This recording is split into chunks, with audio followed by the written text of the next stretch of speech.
Buenos días, mi coronel Alarcón. Buenos días a todos los asistentes a la sala virtual de la Fundación Excelencia, Liderazgo y Transformación y a todas las personas que nos acompañan desde diferentes lugares del mundo en las redes sociales y en nuestros medios de difusión y que posteriormente ven estos videos en YouTube y en la página web de nuestra fundación. En el día de hoy, 18 de febrero de 2022, viernes, nos hemos reunido en esta sala virtual nuevamente para continuar con el análisis y la reconstrucción de la memoria histórica aún no contada del largo camino que han recorrido las Fuerzas Armadas de Colombia en la lucha contra los actores y los factores generadores de violencia. Y hacemos un énfasis en actores y generadores y actores y factores generadores de violencia debido a que por esencia la responsabilidad de las Fuerzas Armadas es únicamente combatir a los actores. Sin embargo, debido a la ineficiencia y a otros factores negativos que hay dentro de las dirigencias políticas, a menudo terminan las Fuerzas Armadas vinculadas, respondiendo también contra la agresión de los factores cuando eso no corresponde ni encaja dentro de su función constitucional. Pero esa ha sido una realidad que la hemos ido poniendo a flote y de plano durante todo este largo recorrido. Hoy tenemos la emisión número 66, lo cual ya por el número nos va indicando que no es un problema simple para especular acerca de él, sino que es un problema estructural de la vida nacional, el cual amerita profunda reflexión, profundo análisis y profundas soluciones, para no quedarnos en el diagnóstico. Es el reflejo de una sociedad que se ha descompuesto por responsabilidad única y exclusiva de sus dirigencias políticas en todas las épocas, que por andar enfrascadas en sus luchas y pugnas personales han abandonado la misión esencial del servicio público y de la búsqueda a la solución de los problemas y los conflictos para que se aclimate la paz y se evite el desangre y la descomposición de la arquitectura social, política y económica del país.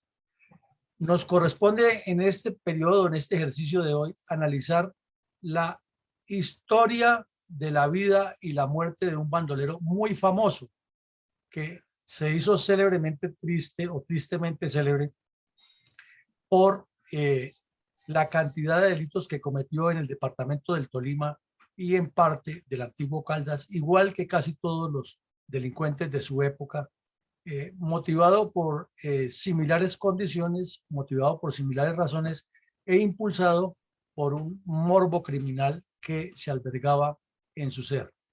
De esta forma, Noel Lombana, alias Tarzán, marcó el derrotero y los hitos para ser eliminado en combate por tropas del Batallón Patriotas, y su eliminación, como las de los anteriores que hemos mencionado, trajo cierto alivio al país en la parte de seguridad, pero no así en la solución de problemas posteriores.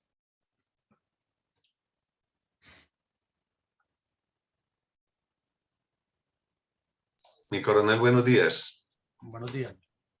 ¿Quién era Noel Lombana, alias Tarzán, el bandolero liberal dado de baja en combate por tropas del Batallón Colombia el 16 de mayo del año 64, en la zona rural del municipio Lérida, Tolima? Bueno, muchísimas gracias, mi coronel. Para ambientar un poco la morbosidad criminal de este delincuente, miremos esta foto de la época, que no solamente lo cobija a él, sino que cobija realmente el accionar de toda esta cantidad de grupos que hemos venido analizando, que se formaron en esa época al calor de las pasiones banderizas de los tres partidos políticos, liberales, conservadores y comunistas, y que utilizaron más o menos los mismos métodos de barbarie para eliminar al campesinado que no era de su afecto o de su línea ideológica o procedimental. Entonces, esta frase que dice que las mulas que en tiempo de paz transportaban café, ahora conducían cadáveres de los propios campesinos, es apenas un ícono de lo que sucedió muchísimas, pero muchísimas veces. Aquí vemos a dos mulas transportando cadáveres y un arriero llevándolas como si estuviera cargando café, porque ni siquiera el Estado llegaba hasta las veredas a hacer los levantamientos de cadáveres como correspondía. Los únicos levantamientos de cadáveres que se hacían formalmente eran los de bandoleros eliminados en combate por los soldados durante las operaciones. Pero los demás que asesinaban los bandoleros, pues ya cuando llegaba el ejército o llegaba la policía, ya los mismos campesinos habían hecho todo el procedimiento porque los inspectores de policía no iban por temor a que los sacrificaran también. Entonces, esta foto que es icónica, también podría decirse que se repitió muchísimas veces en el accionar delictivo de alias Tarzán, en las regiones que hemos mencionado, el norte del Tolima, el oriente de Caldas, el viejo Caldas y el nuevo Quindío. En esa zona cafetera y en esa zona donde delinquió, se repitió esta foto muchas veces con su accionar. Tenemos aquí que hay un par de pósters de los tantos que se repartieron, porque fueron muchísimos, pero muchísimos pósters y volantes que se repartieron en esa época buscando a los delincuentes más peligrosos. Y nos llama la atención que aquí vemos que estaban Sangre Negra, Desquite y Tarzán. Y aquí en este lado estaba también Pedro Brincos. En apariencia los pósters dicen lo mismo, pero si ya entramos en el detalle nos damos cuenta que no dicen lo mismo. Primero porque en el primer póster dice que eran 4 delincuentes muy buscados. Recordemos cuando estudiamos la historia de Pedro Brincos hace ya más o menos 2 meses, que la vimos aquí en el aula virtual y que está grabada en nuestros archivos, que este era el más peligroso de todos, porque era del Partido Comunista y estaba con la misión de cooptar a todos estos liberales para convertirlos en guerrilleros comunistas y en apropiarse de esa zona donde ya había un acumulado de violencia grande y una experiencia grande de todos los delincuentes. Entonces eran 4, pero cayó en combate en Venadillo por parte de tropas del batallón Colombia también. Entonces el siguiente póster ya no están sino los 3, Tarzán, Desquite y Sangre Negra. Ya no está Chispas, porque Chispas fue eliminado en el 63, y lo mismo cuando se hizo este primer póster, ya Chispas no vivía. Pero miren la diferencia. En el primer póster se ofrecían apenas 25.000 pesos de la época por quien ayudara a dar información sobre Tarzán. Y aquí ya se están ofreciendo 50.000. Lo mismo que por Desquite, que también fue otro criminal que lo vimos aquí muy en detalle. Y recordemos que prestó servicio militar en el batallón Ayacucho y luego fue seleccionado como un dragoneante distinguido y terminó su servicio en el batallón Guardia Presidencial, y tan pronto regresó a su región allá en Roncesvalles, lo primero que hizo fue formar una banda de delincuentes y cometer una serie de delitos que comenzó con un atraco a una entidad, a una compañía que transportaba productos comerciales, y de ahí para allá nunca paró hasta que fue eliminado en combate. Y también el más célebre de todos, el famoso Sangre Negra, que al final de la existencia, igual que hablábamos ayer del caso del otro delincuente que analizamos en el día anterior, también Sangre Negra terminó siendo más o menos el jefe de Tarzán. Entonces, esto nos explica, el mismo póster nos explica, nos da la luz de por qué el Partido Comunista buscó a Sangre Negra al final como el que les podía hacer ese entronque de guerrillas comunistas con liberales en esa zona, porque era el líder natural que los podía acumular a todos, y por su sevicia y su capacidad de implantar terror podría aferrarse a la directiva, del Partido Comunista. Y aquí vemos la nota de motivación que trae este póster, que dice que la recompensa de 50.000 pesos por Pedro Brinco ya fue pagada. Eso significa que quien lo lea se da cuenta que el Estado está cumpliendo, que ya no está en el póster, que es una realidad que salió del escenario y que se puede, que sí se mueren los bandidos.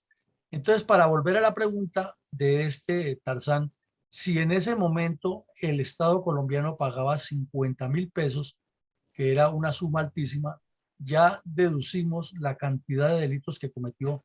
Pero como hemos repetido ya más o menos en todos los episodios anteriores, cuáles eran el tipo de delitos, pues no los vamos a detallar todos, pero sí nos queda claro que era un delincuente de una peligrosidad increíble y que fue un fenómeno que se enclaustró como una forma de vida, de que quien quería armar una cuadrilla se identificaba con una línea de los partidos que estaban en pugna y a nombre de esa ideología se dedicaba a cometer una serie de barbaries que son aterradoras.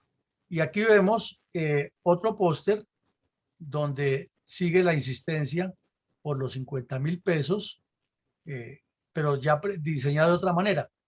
Entonces vemos que la preocupación y la constancia, tanto de las tropas como de los gobiernos municipales y departamentales, era fuerte porque se sobreentiende que estos volantes circulaban y circulaban para generar impacto. Y aquí vemos una foto de este bandido al estilo de charro mexicano, que era lo que todos querían identificar, disfrazado de soldado, con una fornitura de la época, con su revólver al cinto y con sus municiones de reserva y sus proveedores y con una carabina M1. Como se nota, tiene un par de anillos impresionantes, eso es muy propio de los delincuentes colombianos, siempre tratar de impactar o de impresionar.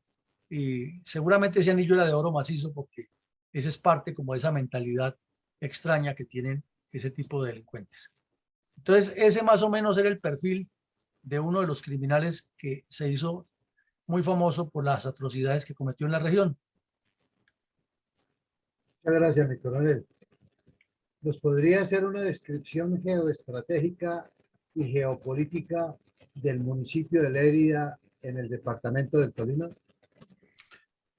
Pues el municipio de Lérida, como lo vemos en la foto, tiene una buena cantidad de veredas y esa cantidad de veredas está relacionada con su topografía, con su morfología, con su forma geográfica.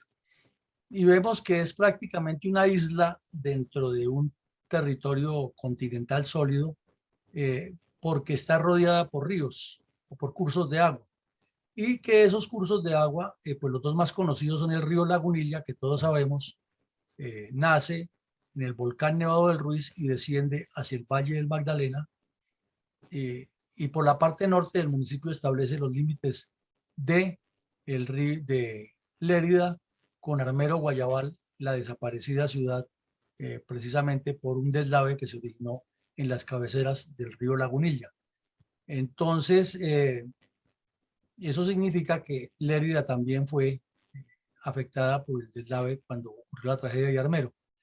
Y curiosamente, aquí en la zona de Padilla Alta y Padilla Baja y San Antonio, que queda en la esquina noroccidental del municipio de Lérida, en límites con el Líbano, se fueron gestando todo ese tipo de cuadrillas de bandoleros liberales orientadas por el MRL de la época y por los terratenientes y por quienes los contrataban, ya que toda esta zona, más hacia el occidente, es cafetera.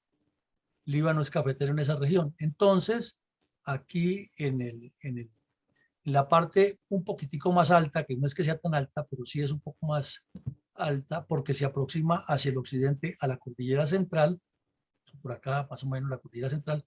Entonces el territorio se va haciendo más alto, como hemos analizado en el Líbano, y se va convirtiendo en tierra apta para el cultivo del café. Pero hacia el oriente va descendiendo, aunque no es completamente plano, va descendiendo y el mismo curso del río Lagunilla, en bajada o en descenso, va indicando que el terreno va llegando hasta caer al Valle del Magdalena, allá en tierra cálida. Entonces, esto nos indica que el municipio de Lérida, a pesar de ser pequeño y de tener una grande subdivisión de áreas, sí tiene varios climas y tiene varias posibilidades de desarrollo agrícola, y tiene unas características que para el lado de la zona en que se va acercando al río Magdalena, a pesar de que es irrigado, la tierra es demasiado seca. La tierra es demasiado seca, inclusive se forma mucha planta esa que llaman la pringamosa y todos esos que son picantes. Pero al lado sur, el cañón del río Recio también es muy famoso. Recordemos que por ese lado fue que se hizo la operación de la que hablábamos ayer, de la baja de los otros bandoleros de la cuadrilla completa que se movían por el río, por el cañón del río Recio. Quiere decir que era una zona de amplio movimiento y de amplia utilidad para las guerrillas. Y como vemos en el mapa, y lo veremos después ya en las fotos, el área suburbana queda en la parte un poco más plana, lo mismo que la parte urbana, al igual que se mantiene la línea de construcción de municipios colombianos al borde de los piedemontes de las cordilleras. Aquí vemos dos fotos de la época, de esas fotos antiguas que se consiguen por allá en blanco y negro, en las fotografías o cuando existían esas fotografías de los pueblos que eran tan famosas, y esto ya son fotos de archivos familiares que las guardan los familiares o algunas entidades de historia que aún perviven, y vemos que era el típico pueblo colombiano, como aún persisten o perviven en Antioquia algunos pueblitos, en el Cauca, en el Huila, Cundinamarca, que llega uno a la zona central y ve algo parecido a esto, pero sin embargo ya llena de carros y con otras formas de tecnología moderna. Pero estas fotos antiguas nos dan la pauta de lo que era. Y aquí alcanzamos a ver que tenían un periódico que se llamaba El Liberal y tenía su publicidad colgada de una casa de estas antiguas. Y vemos también la foto del Parque Central, que eso sí generalmente cambia de pronto porque le ponen el adoquín o le mejoran los jardines, pero esas catedrales, esas capillas y esos elementos que hay en el centro y las casas que las rodean se mantienen todavía, afortunadamente, para darle ese toque de antigüedad a los pueblos. Pero vemos que es más o menos plano, no es tan quebrado como otros municipios, por lo que ya explicamos que es prácticamente más cerca del valle del río Magdalena. Aquí vemos una carretera que nos dice exactamente que la zona es más o menos plana, no se ve tan quebrada la carretera, no es plana, y que es una región que está más o menos comunicada y que es irrigada por diferentes riachuelos que conducen al gran río de la Magdalena. Y también vemos que hacia el occidente, no solamente el municipio que veíamos del Líbano, sino que más hacia el occidente también es una zona más muy irrigada, pero naturalmente porque está más cercana a la cordillera. Y que entre estos municipios la distancia pues es no tan grande. Ahora con la mejoría de las carreteras es más rápido, pero en esa época se nota que de Guayabal a Venadillo, pasando por Lérida, pues más o menos serían una hora y media en carro o menos. Quiere decir también que se podía comunicar con el Valle del Magdalena rápido, llegar a Ambalema, inclusive cruzar el río por el puente y llegar a Beltrán, o llegar a este otro municipio que fue muy famoso y muy complicado en la época de la violencia, que fue Santa Isabel. Es decir, todo el norte del Tolima tiene historia, pero también nos indica el mapa y nos indican las acciones de estos bandidos, que casi siempre se concentra el análisis de lo que pasó aquí en el Tolima, porque los hechos fueron más visibles de violencia. Pero también hemos visto en otros casos que todas estas cuadrillas hicieron sus cruzadas del río Magdalena hacia el oriente y estuvieron en Guaduas, en Chaguaní, en San Juan de Río Seco, en Vituima, en Quipil, en Pulí. Ahí también estuvieron cometiendo delitos y también hubo combates y también hubo hechos lamentables. Por eso, cuando las FARC se metieron a Cundinamarca, trabajaron esta zona porque no es sino cruzar el río Magdalena. Lo que pasa es que a veces geográficamente uno no se ubica y le parece que es distante y no es tan distante. Es cruzar. Lógico, los que viven en esa región lo conocen muy bien y saben que inclusive ellos se mueven de un lado a otro por temas comerciales y de negocios, de propiedades y de cultivos cuando hacen como dicen los campesinos, las compañías para montar sus negocios. Pero lo cierto es que esta zona ha sido afectada y que la presencia de estos delincuentes sí llegó a esta región. Bueno.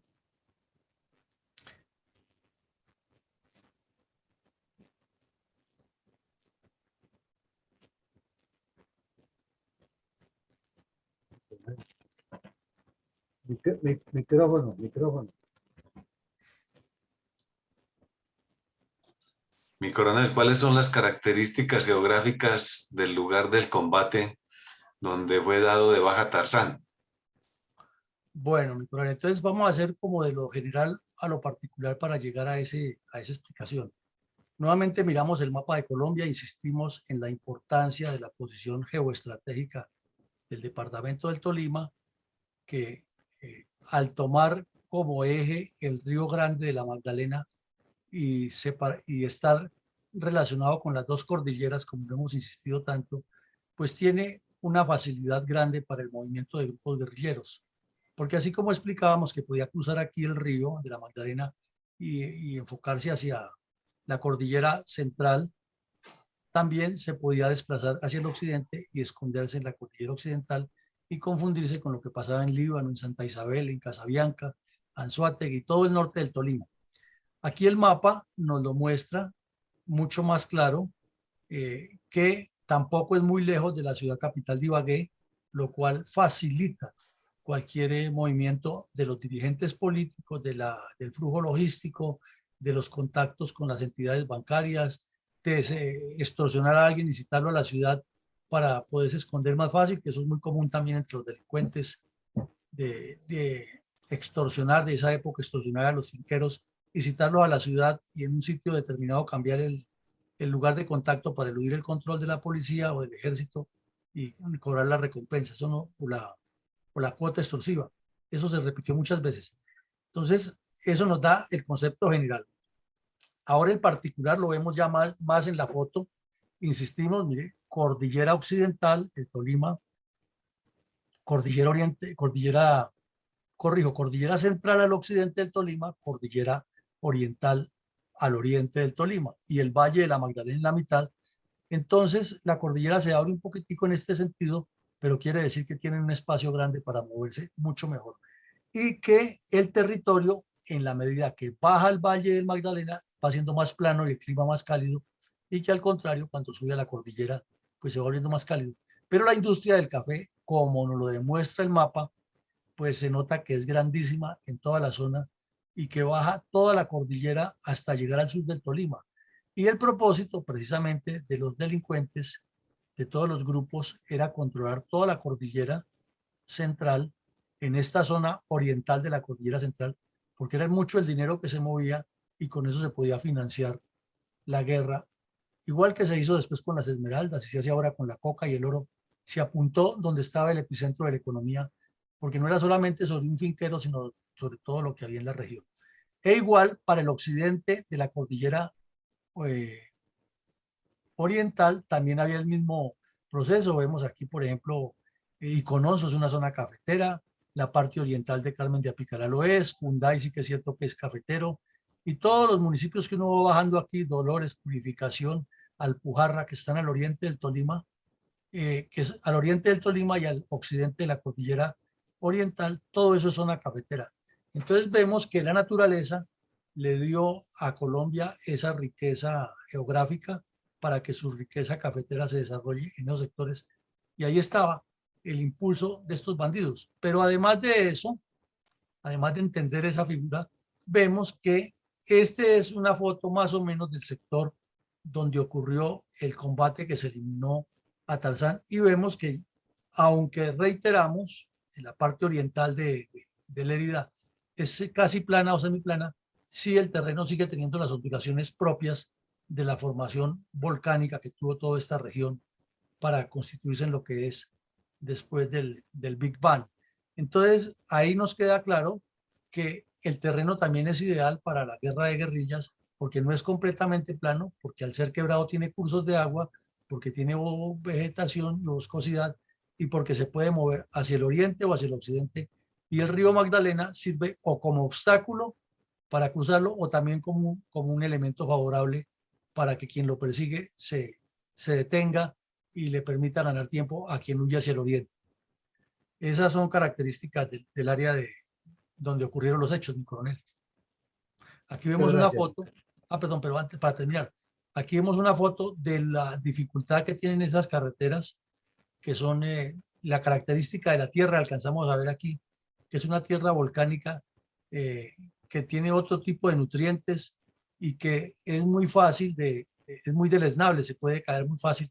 Aquí vemos un ejemplo, esto es una foto actual de hace unos 10 años, soldados ayudando a reconstruir una carretera que se ha afectado por la cuestión climática, pero así era pues naturalmente peor en esa época y también facilitaba el movimiento de los bandidos porque cualquier vehículo que iba a las veredas con unas carreteras así era fácilmente detectable, entonces era muy difícil entrar en vehículos a hacer las operaciones.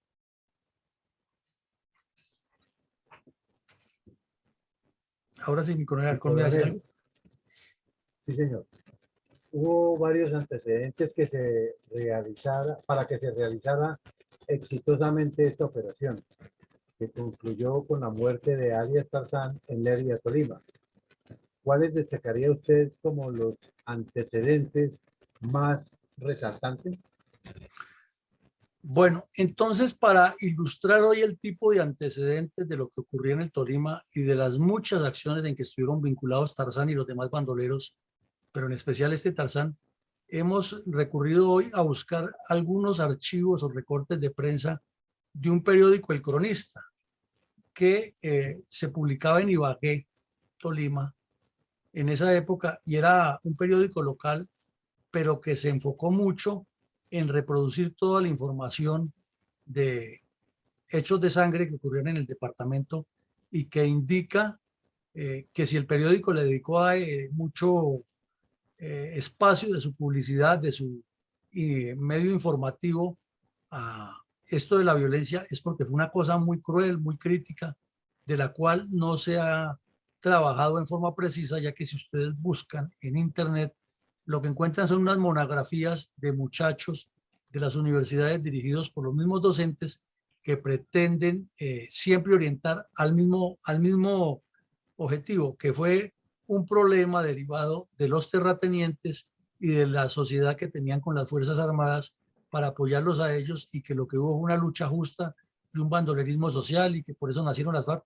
Todas esas tesis dicen lo mismo, que le aumentan algunas fotos, que le aumentan algunos testimonios y fuera de eso presentan testimonios de uno u otro lado, pero generalmente del lado de los comunistas o de los viejos liberales que en medio de su ignorancia lo interpretaban así y nunca entendieron que esto era un fenómeno mucho más complejo de la dinámica histórica del país y lo han manejado así.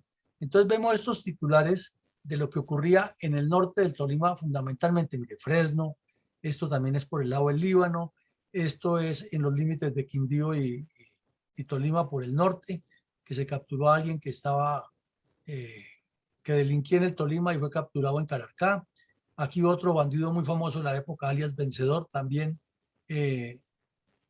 capturado cuando estaba haciendo o cometiendo delitos y le llegaron unos agentes del DAR rural que se llamaba en esa época y lo engañaron, le hicieron creer que venían de otra cuadrilla y lo capturaron.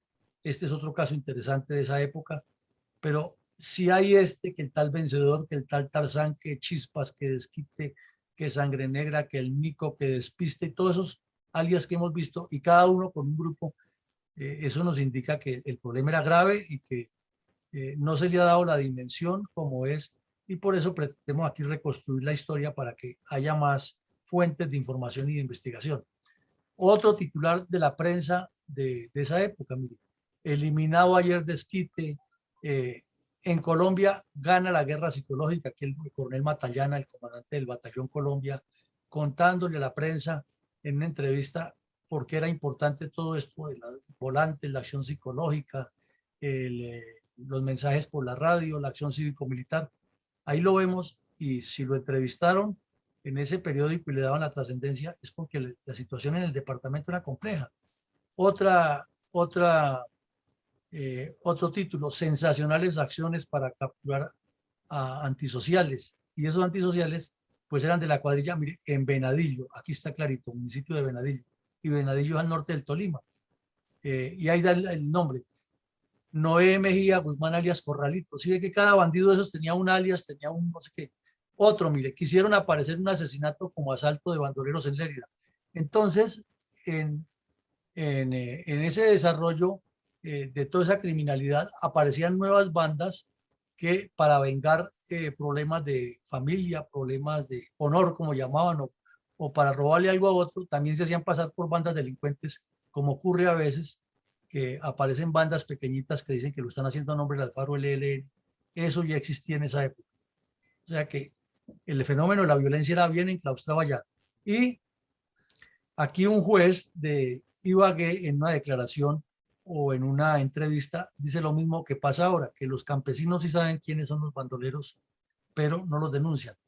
Eso nos indica que el escenario donde se movía el señor Tarzán como uno de los delincuentes era impresionante. Aquí vemos esta foto, un agente de policía completamente sorprendido cómo degollaron al dueño de una hacienda por no pagar sí, a un finquero porque no pagó la extorsión y lo degüellan, lo asesinan, bueno, ahí, y lo dejan entre el carro de muestrario para que los demás sepan que con ellos se cumple. Miren este título. Fueron sepultadas las últimas 28 víctimas de Sangre Negra. Imagínense ustedes. Y se andaba cerquita con este señor. Y aquí nombran nuevamente el municipio del Líbano. O sea que la cuestión era grave, grave, grave. Otro, mire, aquí se conoció el asesinato de un ciudadano en el Paujil, en la vereda del Paujil, en el municipio de Santiago Pérez, al sur del Tolima. Y esto era el pan nuestro de cada día en ese periódico. Y a lo mejor ese periódico hizo dinero fue con eso, publicando toda esa crónica roja. Y aquí va el titular que dice que durante el solo mes de mayo de 1964 hubo 28 bandoleros dados de baja en todo el departamento y 40 capturas. Analicen ustedes lo que estaba pasando en un solo departamento. Y aquí pues un título complementario de este que había calma, estaba mejorando. Otro titular, tranquilidad en el Líbano gracias a la acción de las Fuerzas Armadas. Y lo hemos puesto aquí porque lo hablábamos ayer. Sí, qué machera, ¿no? La tranquilidad en el Líbano gracias a las Fuerzas Armadas y los políticos, ¿qué? ¿Cuál es su acción? ¿Qué más hicieron? No, allá están los militares y policías que ellos resuelven el problema. Entonces, más claridad del conflicto y más forma de entrelazar lo que nos ocurre ahora con pruebas, con hechos reales, con documentos publicitarios. Entonces, ya para entrar en la pregunta que dice mi coronel de los antecedentes de la operación en la que cayó este bandido, entonces había una coordinación permanente entre los batallones Colombia y Patriotas.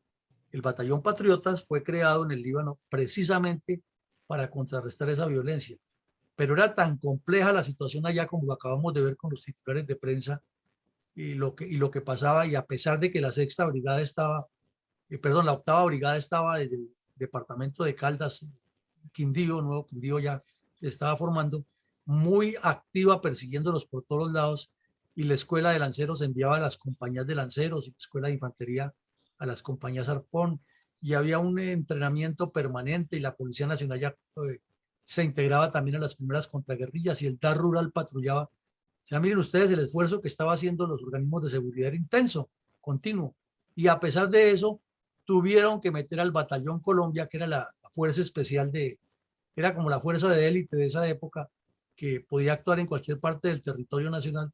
Tuvieron que meterlo también a la zona del norte del Tolima, porque no era suficiente lo que se hacía en medio de tanto bandolerismo.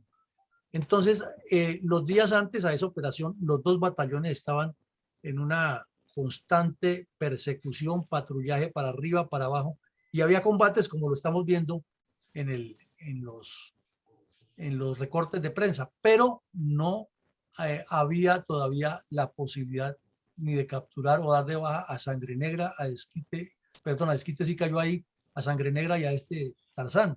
Ya había caído Pedro Brincos y había caído ante Chispas.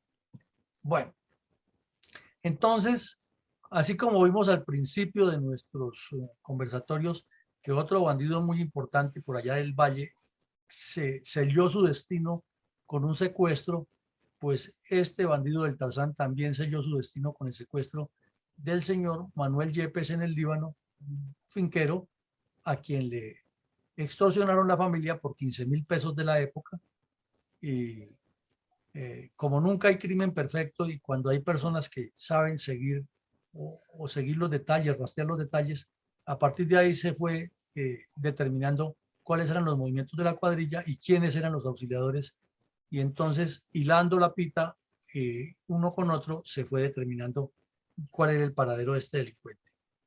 Entonces, veíamos al principio en un mapa que el noroccidente del municipio de Lérida limita por el norte con el río Lagunilla y por el occidente con la parte cafetera del municipio del Líbano. Entonces, se comenzó a recibir más información producto de toda esa propaganda que ustedes ven que fue mucha, por eso presentamos los volantes, producto del desespero que tenía la gente por todo lo que pasaba y producto de la presencia permanente de las tropas, tanto del ejército como las unidades del DAR rural y el trabajo que se estaba haciendo en las cabeceras municipales con la policía en la distribución de volantes y la búsqueda de informantes. Se comenzó a establecer ya una información más o menos precisa de los campesinos que estaban por ese lado, los bandoleros. Y la operación que veíamos ayer de lo de Cajamarca, que había iniciado en la zona del norte del Tolima, también estaba motivando muchísimo a los campesinos a que veían que los bandoleros sí caían y que fuera de eso colaborar pagaba y que era mejor estar con el lado de la ley y no con los delincuentes. Entonces ya la información fue fluyendo, pero no era exacta, sino que vieron a dos, que vieron a uno, que se movieron por tal lado, que por aquí anda el tal Tarzán, que se dice que va a venir sangre negra, lo que uno usualmente escucha en esas zonas de operaciones cuando habla con los campesinos, eso más o menos estaba ocurriendo en esa época.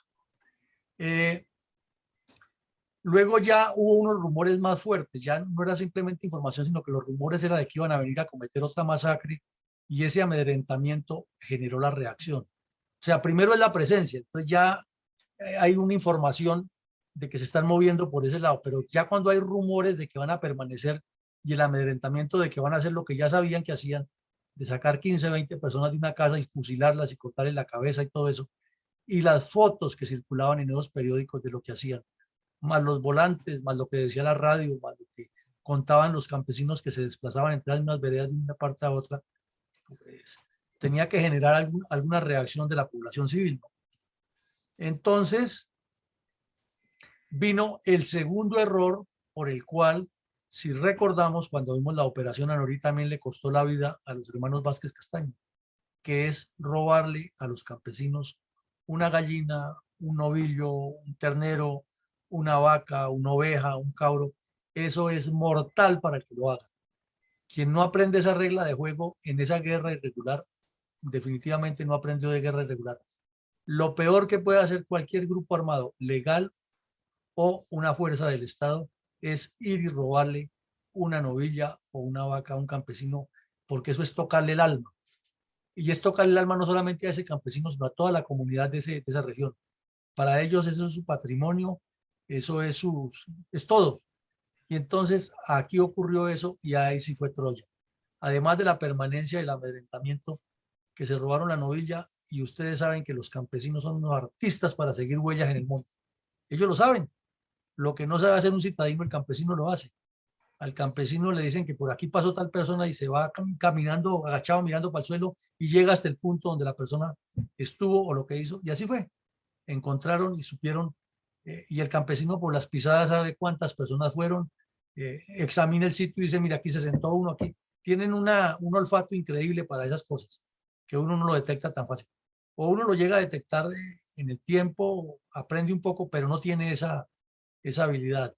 Y hasta si hay alguien que pisa cojo y toda esa cosa, el campesino mirando las huellas dice, mire, este pisa más con el lado izquierdo, pisa más. Todo eso lo detectan ellos. Tienen esa habilidad. Entonces, el coronel Matallana pues recibió la orden del comando del ejército que incrementara el trabajo de acción psicológica para los tres blancos, o sea, para la población civil, para los mismos soldados que estaban con él y para los campesinos, para los bandoleros, induciéndolos a que se entregaran y que entregaran a los jefes. Y se hizo un trabajo, como ya lo vimos, de volantes, que apenas es una parte, el hecho de poder hablar por las emisoras locales que había en esa época era muy importante, y también la posibilidad de los domingos que bajaban los campesinos a misa, pedirle al cura que le permitiera un pequeño discurso o reunirse con los líderes comunales y charlar con ellos. Eso fue esencial y cuando se ha hecho siempre funciona. Siempre funciona. Cada vez que una unidad militar hace eso, de reunir a los presidentes de acción comunal o de hablar con ellos, o de buscar los líderes, de visitarlos y de preguntarle al campesino siempre, que esa es una técnica valiosa que tiene, que esto no es de ahora, sino que eso es histórico, es llegar a la región y preguntar al campesino por su vida, por cómo está el problema de la sequía, qué le pasó al caballo que tenía la patica enferma, que hubo de la vaca que se le murió, que cómo le fue con las gallinas, y el campesino es feliz contando eso, y de ahí para allá se puede hacer una conversación muy específica sobre los temas que se quieren tratar, pero hay que trabajar eso. Y eso lo hicieron muy bien las tropas del Batallón Colombia. Y lo otro que tenía el coronel Matallana, o tenía el Batallón Colombia, porque era orden del comandante del ejército, es que como el general Ruiz Novoa había sido comandante del ejército y ahora era el ministro de guerra, pero había estado 4 años en Chile formándose como oficial de Estado Mayor y luego ha sido comandante del Batallón Colombia en Corea. Había trabajado con 2 ejércitos distintos al colombiano y con fuerzas multinacionales, en especial en la guerra, y había aprendido que la situación y la apreciación de situación se hace todos los días sobre la carta y con la información que se tenga, más la deducción de lo que haya y moviéndose por el terreno verificando información y dándole misiones a las patrullas que están móviles de verificar X o Y dato sobre los 3 factores MET, misión, enemigo, tiempo y terreno. Entonces, esa apreciación permanente de situación le da una información al día a la tropa del Batallón Colombia y del Batallón Patriotas acerca de cómo se está moviendo esta cuadrilla. Y con esas connotaciones de que cometieron los 2 grandes errores de un secuestro y dejar de un secuestro de una persona muy apreciada en la región, y fuera de eso, y robarle una novilla a un campesino, ahí sí, los tipos marcaron su destino. Entonces, como vemos, los antecedentes de la operación son muy grandes, digamos que son estratégicos y psicológicos con el tema de la violencia grande que vimos en los recortes de prensa y lo que ocurrió aquí alrededor del área de operaciones, que si se complementa una cosa con la otra, estamos hablando de todo un teatro de operaciones y de un ambiente operacional completo, del cual, por fortuna, las tropas del Batallón Colombia y del Batallón Patriotas tenían el mapa mental muy bien elaborado. Mi coronel, ¿cómo transcurrió la operación militar del Batallón Colombia que mediante maniobra de engaño condujo a la muerte en combate del bandolero liberal Tarzán?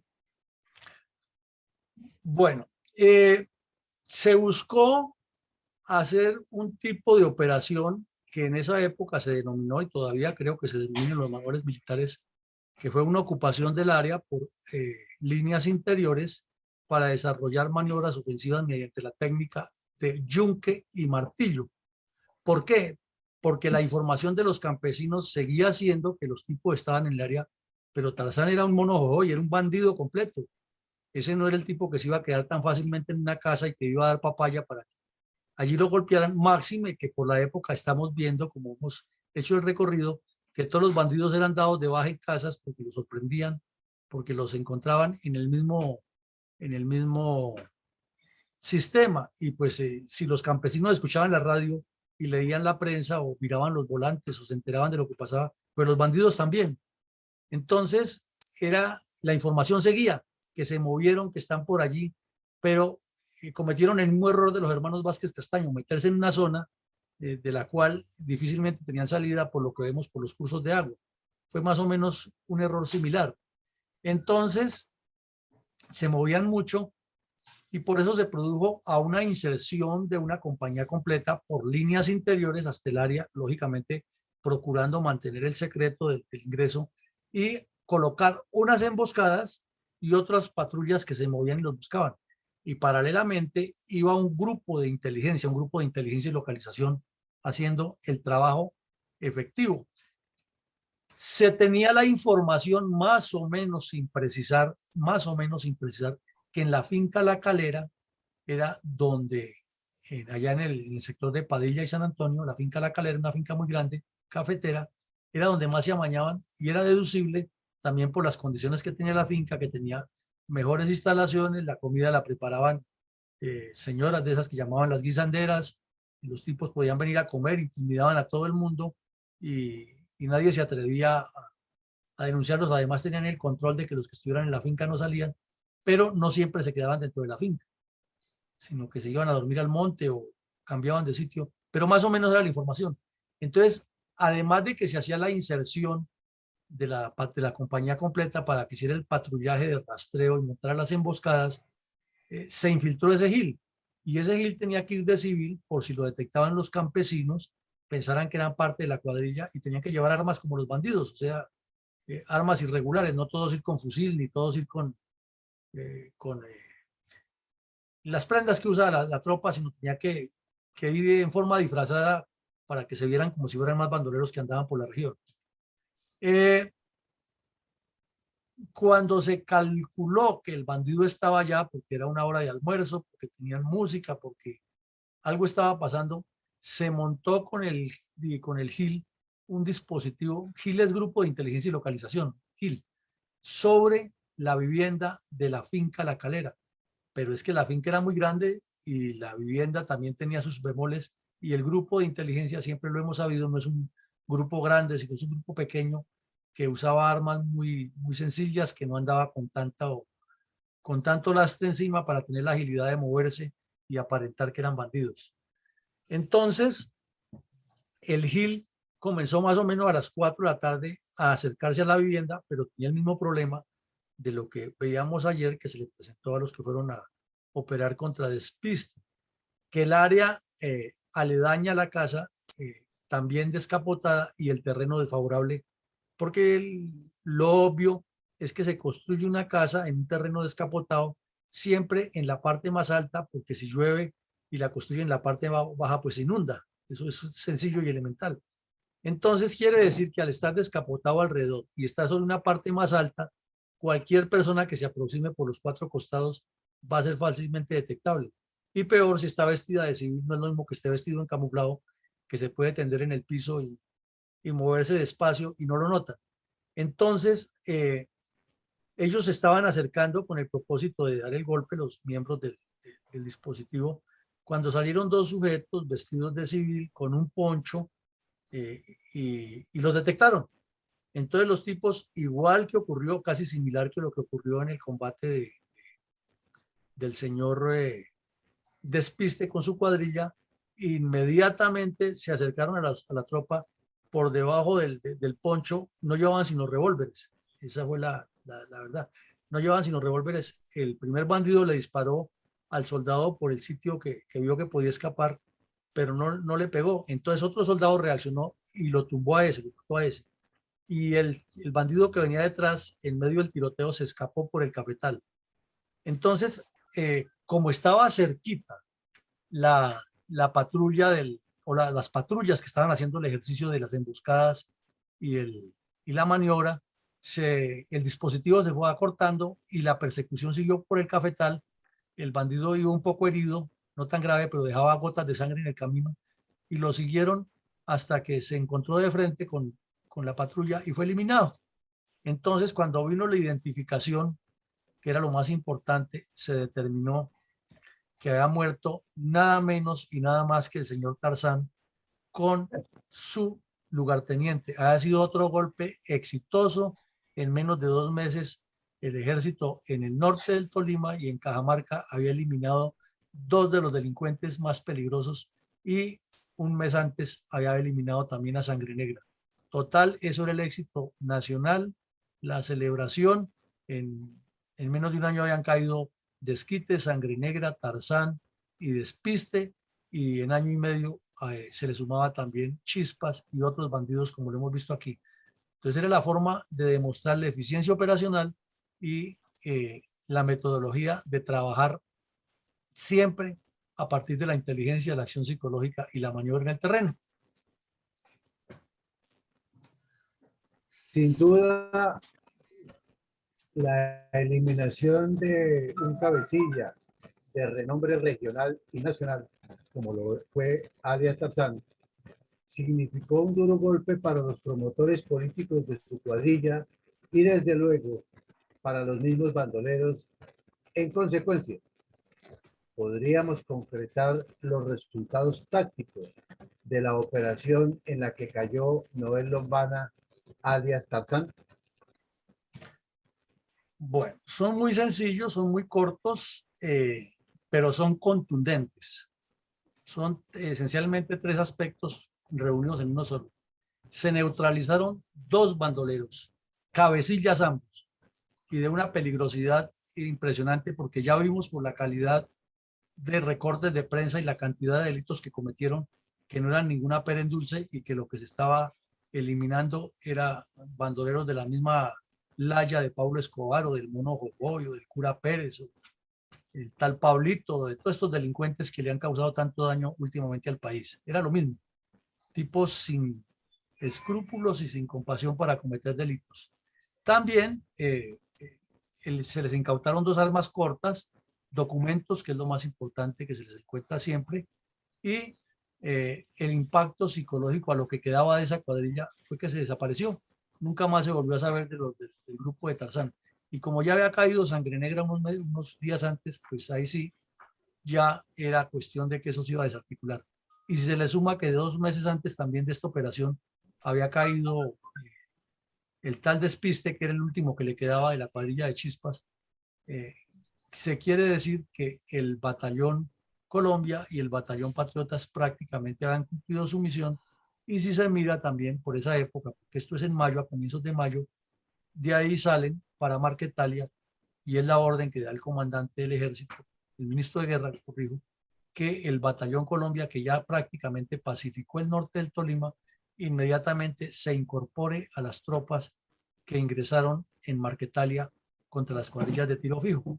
Y todo ese trabajo lo desarrolla y lo dirige el coronel, después general, Currea Cubides, y no el coronel Matallana, como siempre lo han prestado. Matallana era el comandante del batallón y él dependía del comandante de la brigada y del comandante del ejército, lo que dijera el ministro, que era el que tenía el as bajo la manga para mover el batallón Colombia. Sin embargo, un poco autopublicitario, él ha dicho que él decidió llevar el batallón de Colombia del norte del Tolima al sur del Tolima, y los que hemos manejado tropas sabemos que eso no es cierto. Nadie puede mover, nadie que tenga un superior directo puede mover la tropa de un lugar a otro donde no es su jurisdicción sin que haya una orden escrita y un procedimiento, una orden de operaciones y todo lo que manda la doctrina militar. Pero bueno, es parte de la vanidad de vanidades.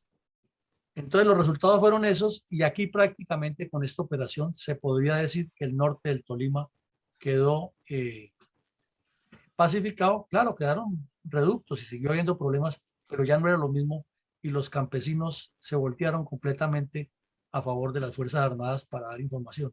Entonces el trabajo posterior ya era más fácil para las fuerzas militares y la policía, el batallón Patriotas, que sí se quedó en el área, y la Policía Nacional, que con apoyo del DAR Rural trabajaban muy cercanamente, lograron muchos golpes después contra otros reductos más pequeños que también cometieron delitos graves, pero no tan crueles como los que cometían Tarzán y Desquite y los que se volvieron famosos por eso.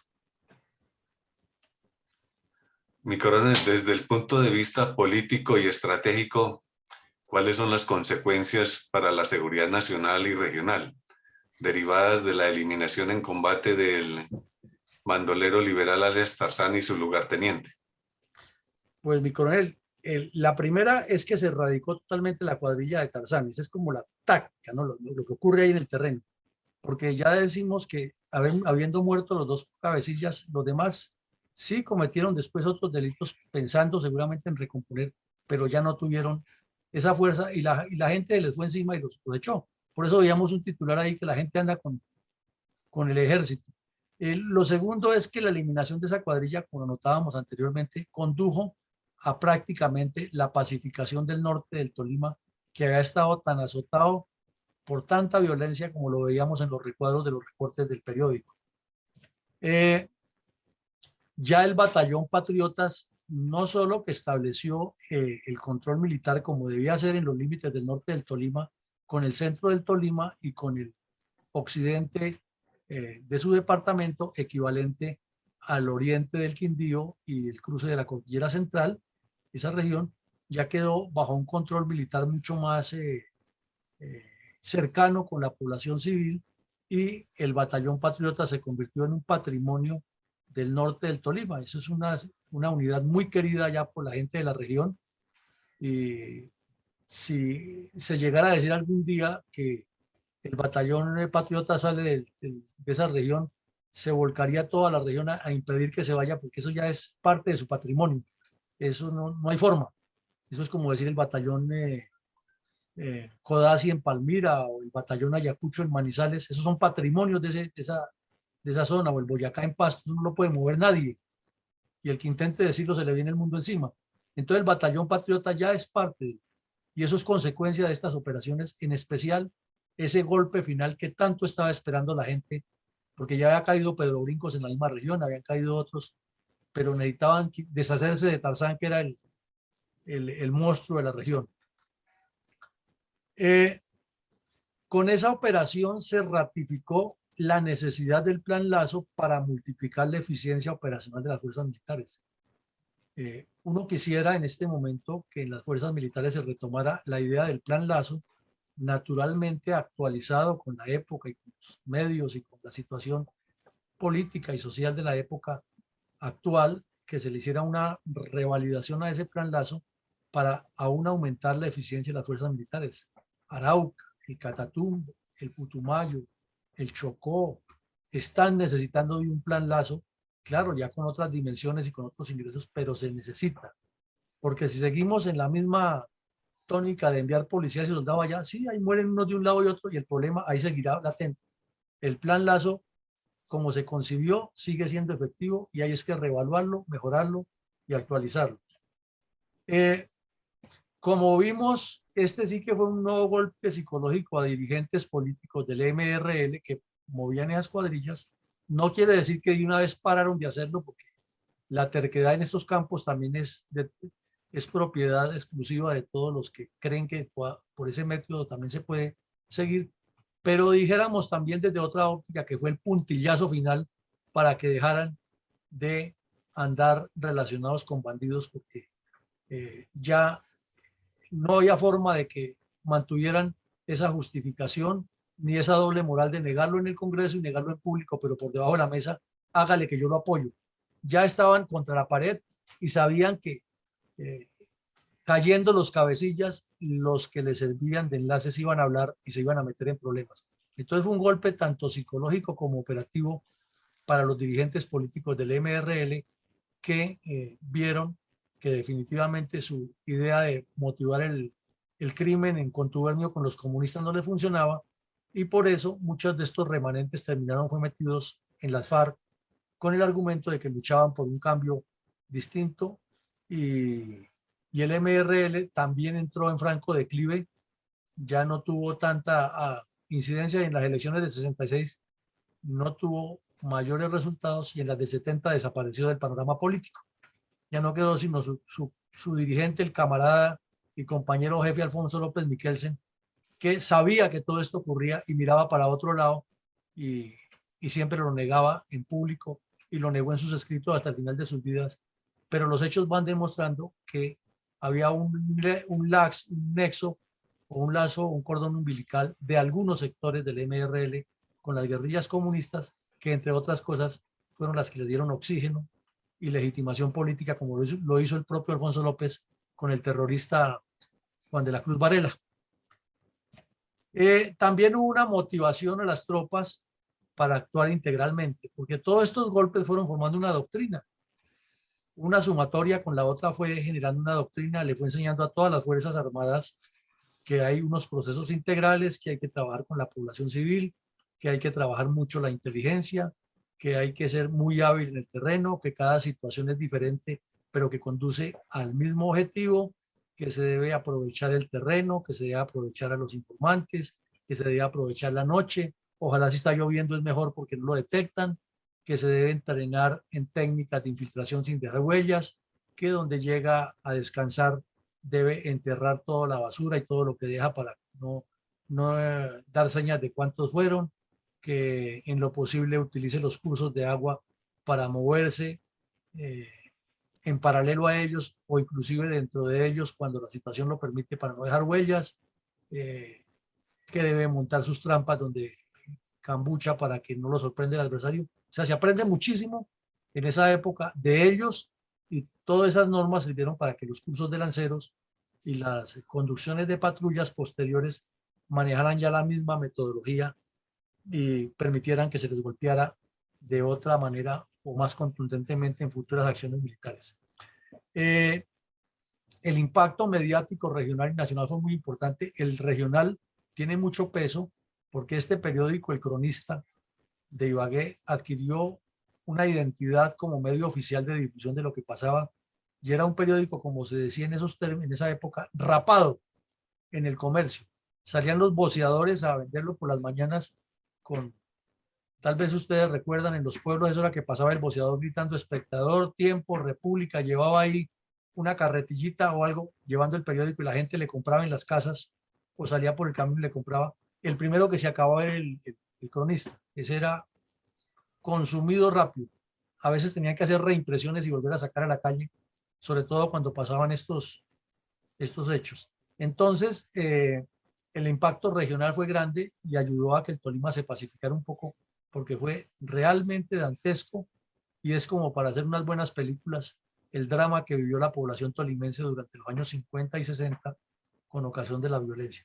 Y a nivel nacional ni se diga que el Estado, por medio del ejército, estaba demostrando que menos de un año y medio acabó con Chispas, Desquite, Sangre Negra, Tarzán, Despiste y los demás bandidos famosos, pues tenía que causar un impacto importante. Lógico, eso condujo también a la ubicación de otras cuadrillas y nuevos golpes y a la final lo que se puede resumir de aquí es que la violencia entre liberales y conservadores por fin se acabó en Colombia. Ya no hubo más violencia entre liberales y conservadores, pero desafortunadamente de ahí se fortaleció la violencia comunista que aún persiste hoy en el año 2022.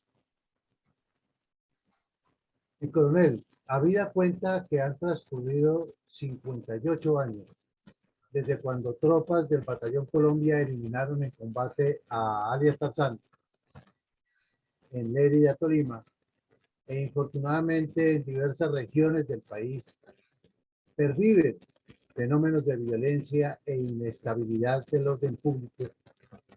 ¿Cuáles serían entonces las conclusiones militares, sociales, políticas, geopolíticas y morales de esta operación? Bueno, en el campo militar quedó demostrado que la fuerza militar del Estado siempre será superior en todos los campos a los grupos irregulares y que lo único que necesita es la flexibilidad táctica operacional para adaptarse al terreno. Y por eso colocamos el mapa del Tolima, mapa físico.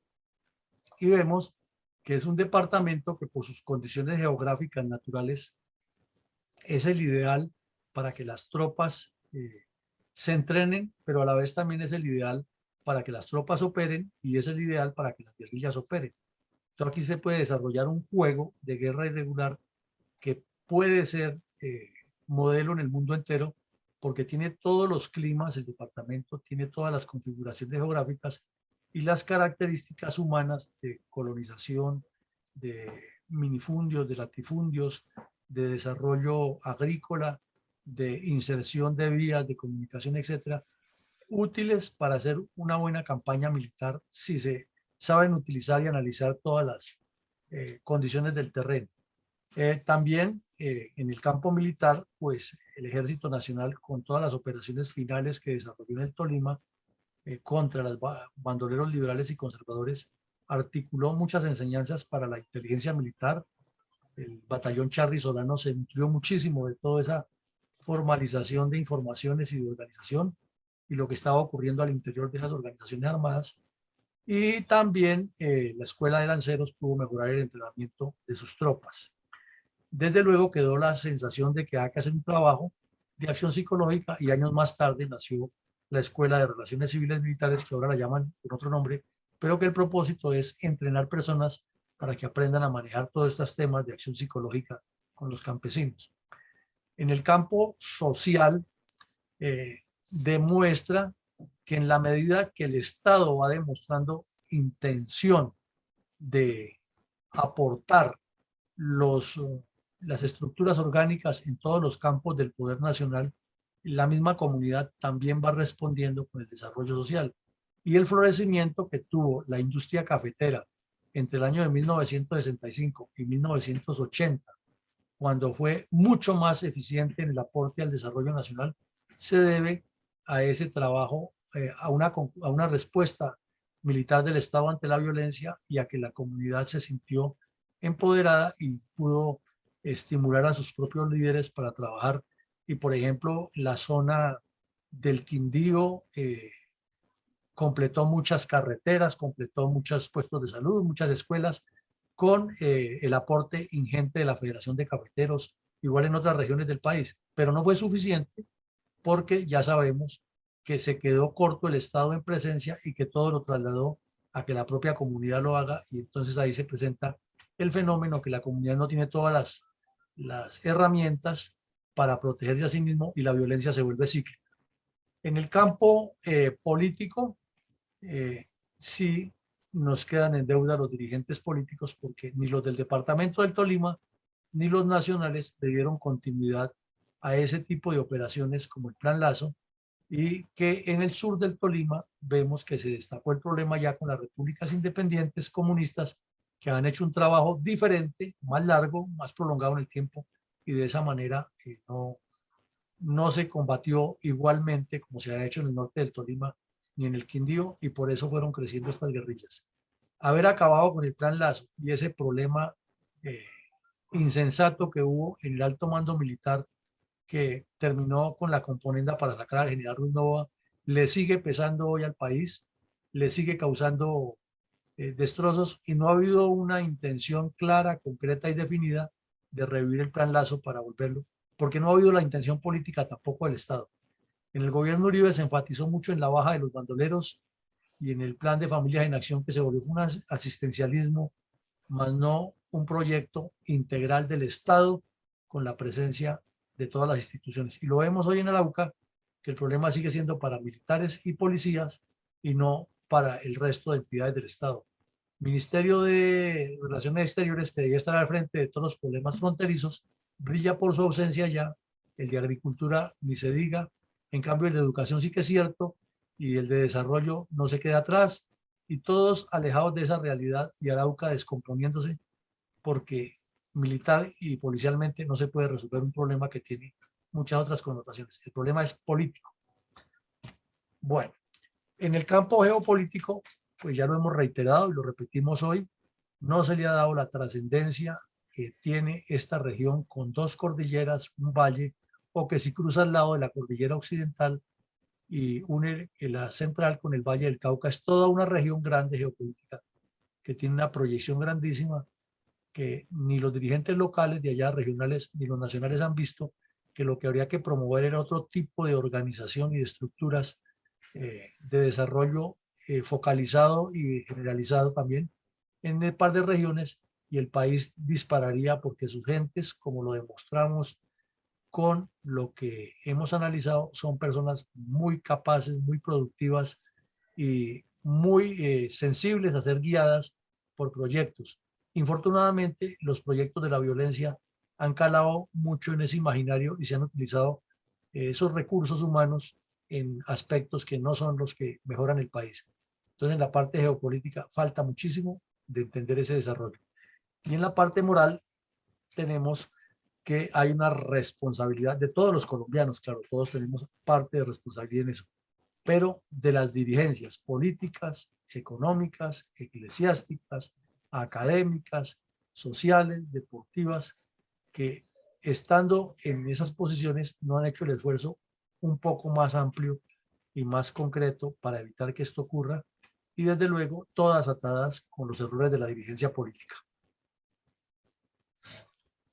Mi coronel, están claros los perversos efectos que nos ha causado el adoctrinamiento y el reclutamiento tripartidista de las buenas gentes del campo y de las ciudades, inducidos por medio del engaño para crear grupos terroristas. En espera de otro capítulo de nuestra realidad histórica colombiana, escuchemos sus palabras finales como presidente de la Fundación y apreciar el video institucional. Pues sí quiero decir unas palabras finales, como siempre, para cerrar, pero me gustaría, coronel González, que usted, que es un analista y un hombre que ha estudiado tanto esto, nos dijera la percepción que le ha quedado de todo este trasiego del plan Lazo y la eliminación más o menos continuada de estos delincuentes y los errores que tanto hemos reiterado de la dirigencia política. ¿Cómo lo percibe usted?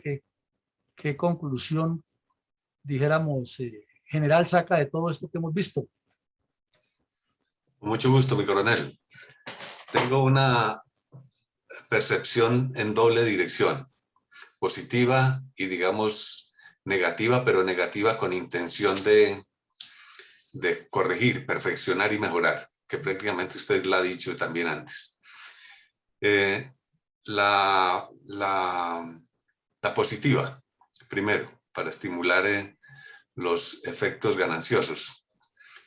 Y es que esto demuestra la necesidad, o la necesidad no, la efectividad de cambiar de interpretación de los fenómenos sociales por parte del campo militar, y que es más necesario también desde el campo político.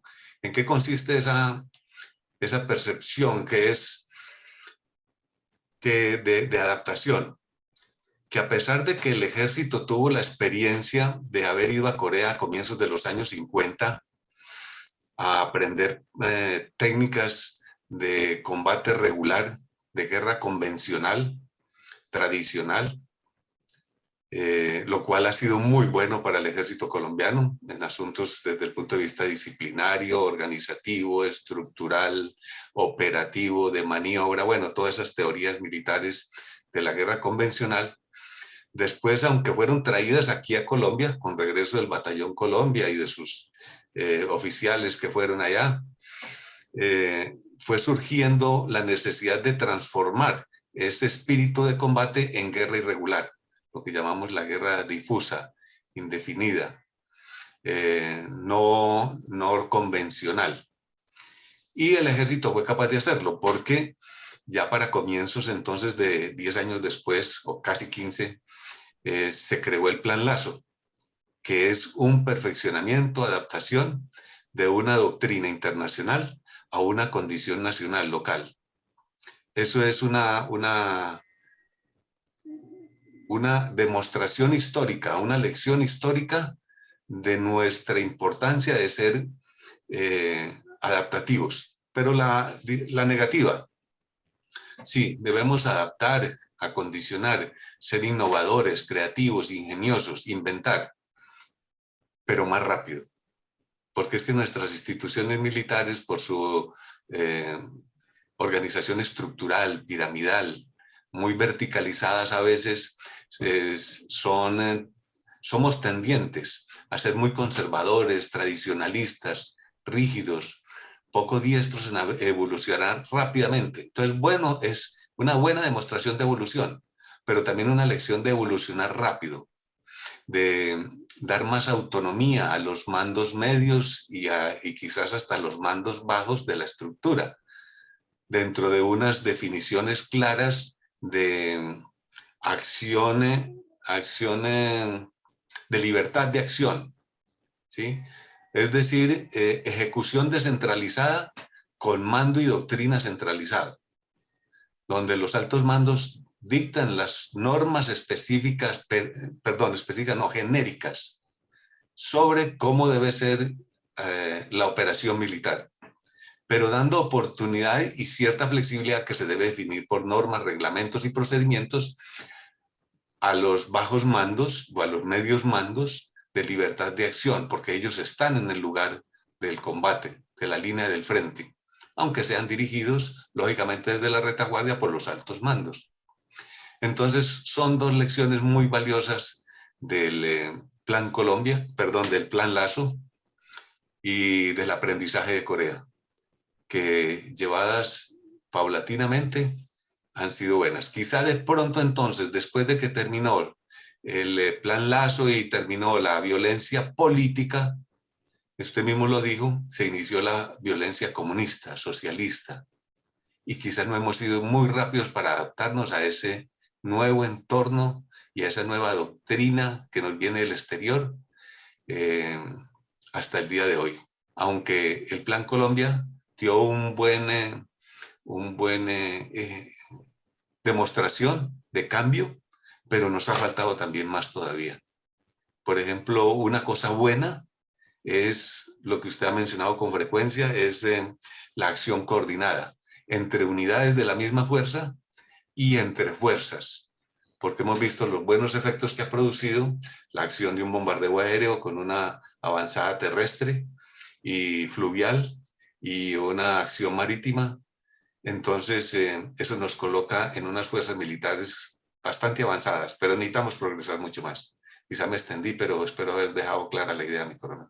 No, perfecto, mi coronel, muchísimas gracias y creemos que con esto se le hace un buen cierre complementario al tema de la baja de este batido que fue tan importante, pero a la vez tan desconocida por nuestras generaciones y sobre todo en la importancia y la trascendencia que tuvo en el desarrollo de ese plan Lazo contra las cuadrillas bandoleriles de los años 60. Vamos entonces esta noche a tener un conversatorio de la mejor calidad con el maestro Lorenzo Carrasco desde Brasil, quien nos va a poner en contexto la trascendencia que tiene para Brasil y para el continente la reciente reunión de Bolsonaro con Putin y otros aspectos que él domina muy bien de la política brasileña y de la Amazonía. Y el lunes retomamos nuevamente aquí nuestros conversatorios diarios con más temas relacionados con todo este fenómeno de la violencia que ha ocurrido en Colombia a lo largo de ya de más de 6 décadas y que parecería no tener fin, pero que si no se reconstruye históricamente con análisis, con perspectiva, con retrospectiva, con prospectiva, no vamos a darle una solución al país. Invitados todos a seguirnos acompañando. Les deseamos un feliz día. Mil gracias por su asistencia y cerramos con el mensaje de siempre de nuestro video institucional.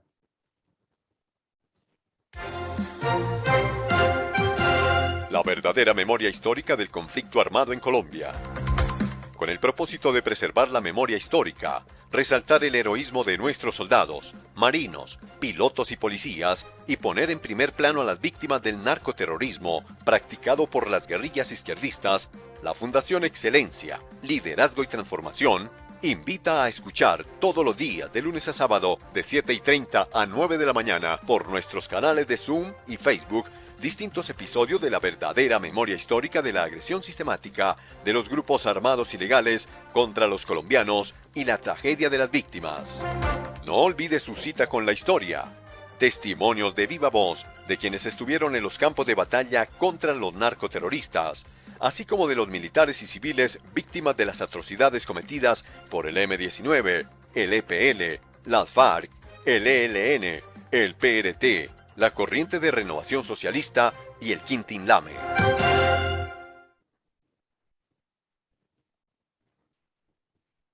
Bueno, muchísimas gracias.